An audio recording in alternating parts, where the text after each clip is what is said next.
Enfoque. Geopolítica, investigación, relaciones internacionales. Enfoque. Una mirada profunda y decolonial a los hechos más importantes de nuestra historia. Enfoque. Comunicación articulada para el buen vivir. Pueblos con memoria. ¿Cómo afecta a Venezuela la salida de la petrolera estadounidense Chevron? Bienvenidos, bienvenidas. Esto es Enfoque con Alejandra Patrone y la producción de los pueblos y movimientos articulados en Avia Yala Soberana. Hoy, junto a Franco Bielma, analista político venezolano, integrante del Grupo de Investigación y Análisis del portal Misión Verdad. La entrevista. Franco, bienvenido a Enfoque. ¿Cómo estás? Es un gusto recibirte. Saludos, muchas gracias por la invitación. Franco, la petrolera estadounidense Chevron tendrá hasta el 3 de abril para cesar operaciones en Venezuela, un anuncio que fue realizado unos días después de que el presidente de Estados Unidos, Donald Trump, comunicara su decisión de revertir concesiones al petróleo venezolano. ¿Cómo afecta esta medida al país? Esta es una medida que claramente impacta en las actividades energéticas, petroleras y gasíferas de Venezuela, ya que afecta concretamente la producción conjunta que Chevron tiene en Venezuela con PDVSA y que abarca entre unos 200, 220, 230 mil barriles de petróleo al día, lo cual representa casi un 25% del total de la producción de Venezuela. Pero adicionalmente a esto, parte pues, de los convenios existentes con Chevron implican la llegada a Venezuela de diluyentes que se utilizan para mezclarlos con los crudos pesados venezolanos y así poder trasladarlos y comercializarlos.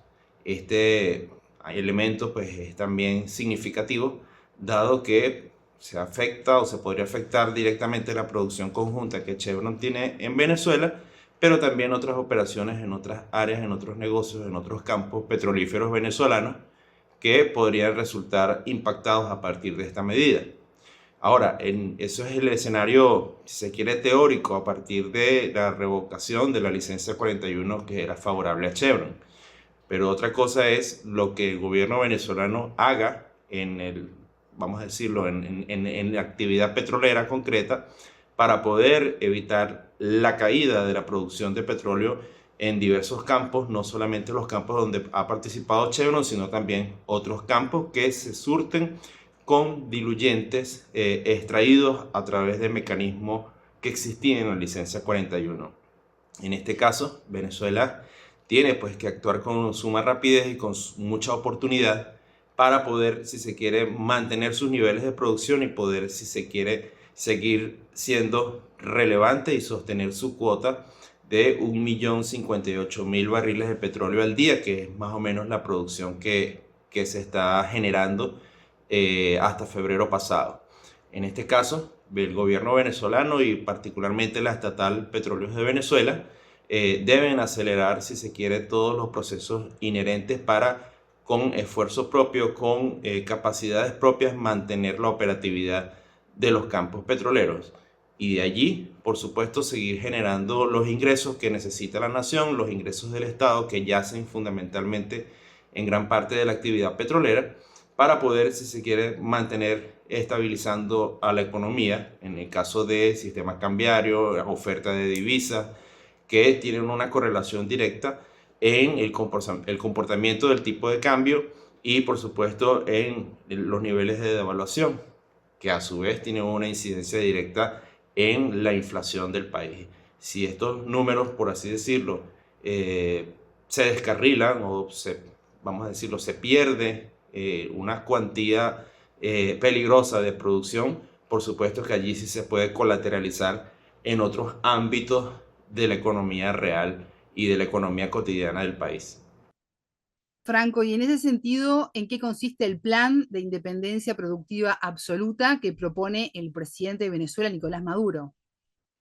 Esta estrategia del gobierno venezolano apunta para sostener las actividades medulares de la industria petrolera y gasífera en Venezuela.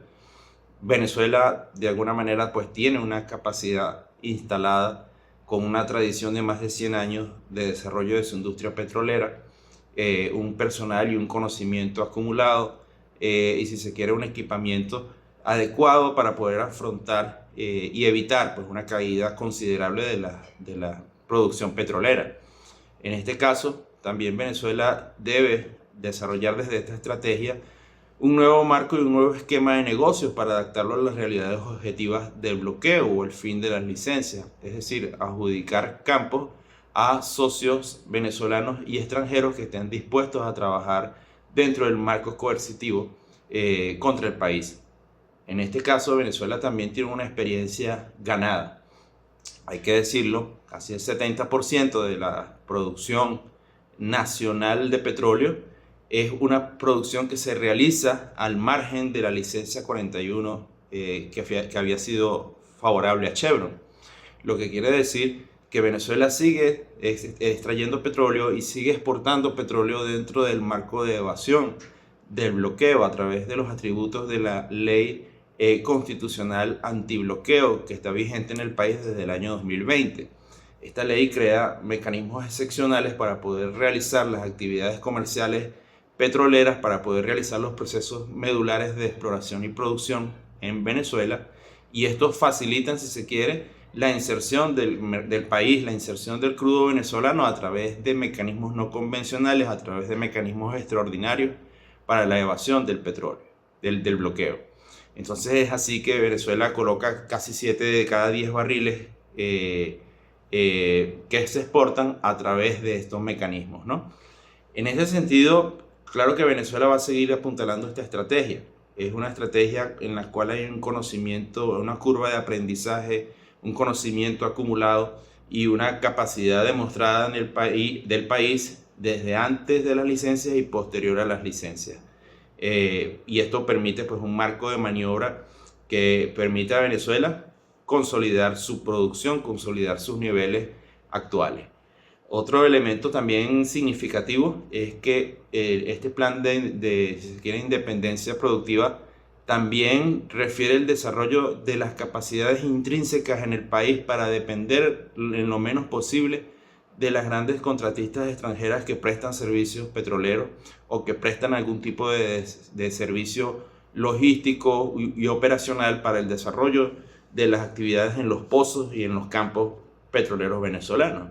Esto implica tecnología nacional, implica desarrollo de química petrolera para favorecer los procesos de extracción, implica también, por supuesto, transformar los mecanismos de inversión y también de comercialización para seguir, si se quiere, manteniendo la producción en el marco coercitivo. Así que esa es la estrategia que ha delineado más o menos el presidente Nicolás Maduro al invocar a las capacidades y potencial productivo acumulado y existente dentro de la industria para poder soportar pues, una nueva etapa de agresión sistémica contra la industria petrolera venezolana. Franco Trump aseguró que las razones para revertir el acuerdo son que Venezuela no ha cumplido con recibir a migrantes irregulares deportados al ritmo rápido que se había acordado en un principio y que el gobierno de Nicolás Maduro no cumplió con las condiciones electorales para las presidenciales del año 2024 en las que la oposición denunció fraude y demanda además el reconocimiento de Edmundo González como presidente electo. ¿Qué análisis haces de estas declaraciones?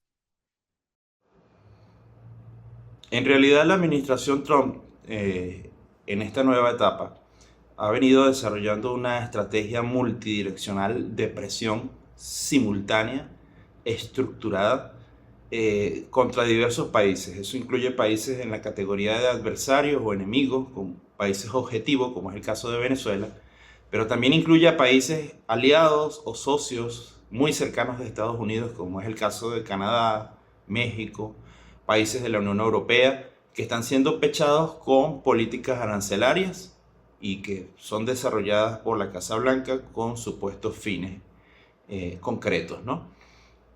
En este caso, lo que hemos visto en los últimos meses es que se ha ido diluyendo en el discurso público las aparentes razones por las que se aplican estas medidas y han surgido otras razones de fondo que son las verdaderas. En el caso de los aranceles, la Casa Blanca ha dicho, en el caso de México y Canadá, de que se trata de una lucha contra el fentanilo y contra la inmigración ilegal, cuando el verdadero trasfondo es cambiar las reglas del juego comercial para hacerlas más favorables a Estados Unidos. Así pasa con la Unión Europea. Y entonces, evidentemente lo que dice la administración Trump para tomar sus medidas no es necesariamente cierto, y eso se está demostrando en diversos frentes y en diversos ámbitos. La Casa Blanca está tomando medidas y atiza o señala las razones o las aparentes razones por las cuales toman esas medidas y terminan siendo falsas. En el caso de Venezuela y en el caso de la licencia Chevron, la decisión se tomó en un primer momento por el reacomodo de la política interna, en la cual Trump buscaba el apoyo de senadores y representantes republicanos provenientes de los lobbies cubanos en Miami. Y también se ha revelado que la empresa ExxonMobil realizó lobby para boicotear las actividades de su rival, la empresa Chevron, en Venezuela, y de esa manera también generar un daño a Venezuela, dado que Exxon es una corporación completamente hostil y abiertamente adversaria al gobierno chavista venezolano. Entonces, esta conjugación de intereses entre ExxonMobil, que es la transnacional estadounidense más grande y con más poder en Estados Unidos, con más poder de lobby, con más poder de cabildeo, más las presiones internas de los políticos republicanos, quienes finalmente apoyaron a Trump en su proyecto de presupuesto y que con eso se evitó la parálisis del gobierno estadounidense, pues bueno, estos factores se han conjugado y son los que han propiciado pues esta terrible decisión, que es la derogación pues de la licencia 41. Entonces, entre los factores reales que incidieron en la decisión de Donald Trump no figura ni el nivel de cumplimiento o de incumplimiento del gobierno venezolano, ni los designios de la política interna de Venezuela, ni la situación de Edmundo González, ni el reconocimiento que dejó la administración Biden a su supuesta elección. Y esos elementos no son relevantes. Han sido más relevantes los factores propios de las contradicciones de la política y de los intereses en Estados Unidos, en esa confrontación entre el Parlamento y el Ejecutivo, que casi paraliza el gobierno estadounidense, y las contradicciones pues, entre élites que se pueden expresar a través de la pugna sostenida entre la empresa ExxonMobil y la empresa Chevron, quienes, vamos a decirlo, tienen en Venezuela un punto de colisión. Franco, Trump ya había aplicado sanciones económicas al mercado gasífero y petrolero venezolano a principios del año 2019. Ya ha avanzado su primer mandato, ahora es el segundo mandato de Trump en Estados Unidos. Él está aplicando una política de máxima tensión. ¿Considerás que Trump va a seguir ejerciendo esta presión? ¿Qué podemos esperar de su política exterior hacia el país caribeño? Lo que puede esperarse de la política estadounidense hacia Venezuela es una política hostil, particularmente desde la administración Trump, por haber sido, si se quiere, en su primera etapa, en su primer gobierno, la que desplegó desde el año 2017 un conjunto de acciones concretas para destruir las actividades económicas de Venezuela. Eso debe darse por sentado, pero es más importante aún reconocer que más allá de la discrecionalidad de Donald Trump como presidente, la cuestión contra Venezuela es una cuestión estructural, bipartidista, del poder estatal estadounidense. Va más allá del poder ejecutivo, es decir, incluso el poder judicial, incluso el poder legislativo, tiene una situación abiertamente hostil hacia Venezuela, y por eso se debe considerar que esto es una política de destrucción estatal y políticamente organizada a la economía de Venezuela, con fines de desmantelamiento, con fines de cambio de régimen de las instituciones nacionales venezolanas, ¿no? Así que hay que ver esto mucho más allá de la administración Trump. Se trata de una conflagración, si se quiere, desde lo profundo del Estado norteamericano, con proyección hacia Venezuela. En el caso de la experiencia pues, conocida por los venezolanos durante el primer gobierno de Donald Trump y la primera etapa de máxima presión que se vivió en aquellos años, todos sabemos que generó un daño importantísimo a la economía y a la base material y existencial de nuestro país. Pero Venezuela logró reponerse, ha logrado sortear medidas, ha logrado conseguir medidas, si se quiere, extraordinarias y circunstanciales en el caso de la administración Biden, que permitieron de alguna manera pues, favorecer la tendencia que ya se estaba consolidando antes de las licencias de 2022, cuando ya la economía se venía recuperando a partir del esfuerzo propio. Entonces, digámoslo así, lo que hay que poner en entredicho pues, es la efectividad de este tipo de medidas, considerando pues, que en la mayoría de los casos, más del 80% de los países que han sufrido este tipo de medidas, no se han conseguido los objetivos en esos países. Y Venezuela, además de que es prueba, refiere pues, como prueba de que esas medidas han fracasado en Venezuela, el país, además del gobierno, ha aprendido a maniobrar estas situaciones de bloqueo. Entonces, en este caso, lo importante que hay que ver con la administración Trump es que se corresponde pues, con la reedición de políticas fallidas hacia Venezuela, pero van más allá de la administración concreta del gobierno. Lo que se puede esperar de la administración Trump es que a partir de lógicas transaccionales o a partir de cambios en la situación del contexto energético, podrían haber espacios para unas posibles negociaciones o unas posibles nuevas conversaciones entre los gobiernos de ambos países, para lo cual el gobierno venezolano tiene una apertura clara y una disposición para poder llegar a distensiones y acuerdos. Franco, ¿y cómo ves la figura de Marcos Rubio, secretario de Estado de Estados Unidos, no solo para con Venezuela, sino que para todo el continente, para toda América Latina? Marcos Rubio es un halcón por diseño, ¿ok? Eso lo coloca él en la postura de ser un digno representante del Estado profundo norteamericano, con todas las características propias de un neoconservador y de un hombre formado a la vieja usanza del imperialismo estadounidense, con todas sus características, con toda su visión basada en la doctrina Monroe para América Latina y el Caribe. Para los latinoamericanos y caribeños es, si se quiere, lamentable que un hombre de origen latino haya llegado al puesto al que llega con las convicciones, propósitos y fines con los cuales ha llegado a ese cargo. Es decir, un hombre, vamos a decirlo, hecho a la medida de un plan de hostigamiento sistemático y ordenado por parte de Estados Unidos hacia la región, con implicaciones políticas graves, como la hostilidad de Estados Unidos hacia México, el renombramiento del Golfo de México como Golfo de América, el pretendido robo en ciernes del Canal de Panamá, y una política hostil hacia los países de la región, tal como es el caso de Cuba, Nicaragua y Venezuela.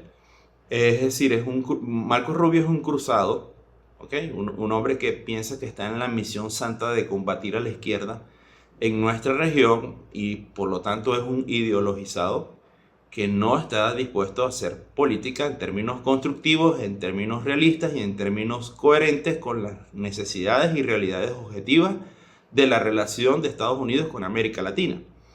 Eso quiere decir que en lugar de haber una recomposición y un nuevo momento de acercamiento entre Estados Unidos y la región, lo que puede haber es la construcción de nuevas hostilidades, porque además de Venezuela, Cuba, Nicaragua, también hay otros países como es el caso de Brasil, ¿okay?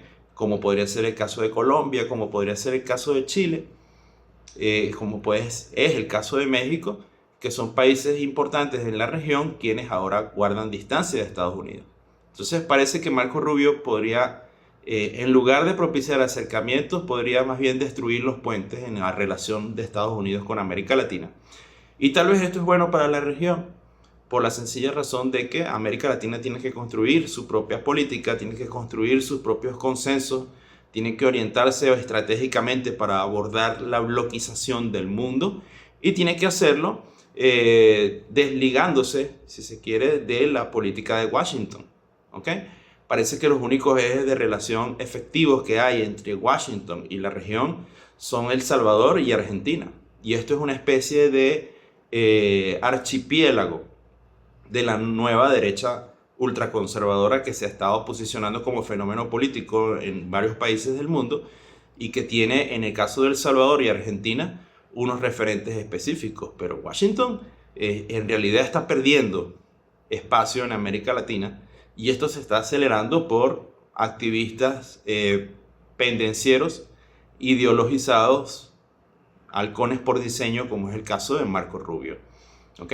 Entonces, lo que se puede esperar de Marco Rubio es que siga siendo un artífice y ejecutor pues, de la política de distanciamiento entre Estados Unidos y los demás países de la región.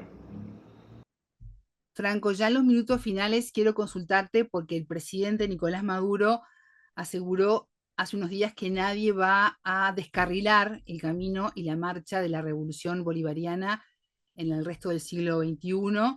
Y en base a eso quiero consultarte qué objetivos tiene Maduro para los próximos años en Venezuela. Los objetivos del gobierno de Venezuela, los objetivos del presidente Maduro para desarrollar estos próximos años están en el marco de una agenda para el 2030, una hoja de ruta trazada para el 2030 que contempla, con o sin licencia, con o sin bloqueo, los objetivos de estabilización de la economía, crecimiento económico, socialización del crecimiento a través de nuevas políticas sociales que permitan incrementar la prosperidad, especialmente en los sectores sociales más vulnerables que han sido muy pauperizados a partir del bloqueo. Y, por supuesto, mantener la estabilidad nacional, la paz, los grandes consensos de unidad nacional en grandes temas, como es en el caso de Venezuela el rechazo a las sanciones, hacer la reclamación histórica por el Esequibo, unir a la población nacional más allá de las diferencias políticas existentes, fortalecer el modelo democrático, participativo y protagónico de nuestro país. Es decir, no hay en lo que se puede proyectar en los próximos años, lo que se propone es una continuidad y una profundización del modelo político y social de Venezuela. Uno de los grandes, o será el evento más grande de la política venezolana durante este año, es una reforma constitucional para poder profundizar a través de la Constitución todos los mecanismos de acción política multisectorial que el chavismo ha desarrollado pues, en Venezuela. Y esto va a desarrollarse durante este año a través de una gran consulta nacional y a través de un gran proceso, si se quiere, de reforma en el que la población podrá participar en debates con los parlamentarios venezolanos. Esta es la hoja de ruta trazada para Venezuela para este año y también para los próximos años por venir. Esto refiere pues que el chavismo y el gobierno del presidente Nicolás Maduro se han mantenido dentro de su centro de gravedad política. Es decir, aunque se acometan este tipo de acciones contra Chevron, contra PDVSA, o haya hostilidades por parte de Washington, por parte de la administración Trump, las metas centrales permanecen inamovibles, las metas centrales permanecen inalterables. Es decir, lo importante es que y esto hay que hacer una distinción con respecto al gobierno de Venezuela. El gobierno de Venezuela no incurre en los desvaríos a expensas de las presiones multidireccionales que existen en el cuadro general de la política y de la economía que son generadas desde el extranjero. Es decir, es un gobierno que permanece en muchas formas inalterable en sus objetivos, inalterable en sus métodos, apenas en algunas circunstancias maniobra y cambia elementos tácticos para seguir desarrollando el mismo plan. Y esto es lo que caracteriza en gran medida al presidente Maduro y a su modelo y a su enfoque de gestión y de ejercicio del poder. Es decir, mantenerse inamovible, preservando su centro de gravedad política y no perder el equilibrio en el desarrollo de su estrategia. Y es parte pues, de lo que se espera en Venezuela. Esto ha sido la garantía, si se quiere, de la preservación de la estabilidad y de la cohesión nacional en tiempos de máxima presión y en tiempos como los actuales. Así que eso es lo importante y lo más significativo que hay con respecto a cómo Venezuela proyecta su horizonte político para el año 2030. Franco Bielma, analista político venezolano, integrante del grupo de investigación y análisis del portal Misión Verdad. Muchas gracias por estos minutos con Enfoque. Saludos nuevamente, muchas gracias por la invitación. Y a ustedes les decimos que ya se viene la frase del día. Tengan todos ustedes una excelente jornada. Buena vida para todos. La frase del día. Entre los factores reales que incidieron en la decisión de Donald Trump no figura ni el nivel de cumplimiento o de incumplimiento del gobierno venezolano, ni los designios de la política interna de Venezuela, ni la situación de Edmundo González, ni el reconocimiento que dejó la administración Biden a su supuesta elección. Y esos elementos no son relevantes. Han sido más relevantes los factores propios de las contradicciones de la política y de los intereses en Estados Unidos, en esa confrontación entre el Parlamento y el Ejecutivo, que casi paraliza el gobierno estadounidense, y las contradicciones pues, entre élites que se pueden expresar a través de la pugna sostenida entre la empresa ExxonMobil y la empresa Chevron, quienes, vamos a decirlo, tienen en Venezuela un punto de colisión. Enfoque, con Alejandra Patrone y la producción de los pueblos y comunidades articulados en Abya Yala Soberana para www.radiovictoriagt.com. Transmiten Radio Dignidad de Honduras, Codecá Guatemala, Abya Yala Soberana, Minca Comunicaciones de Argentina, Rondas Campesinas de Perú y Radio Victoria de Guatemala.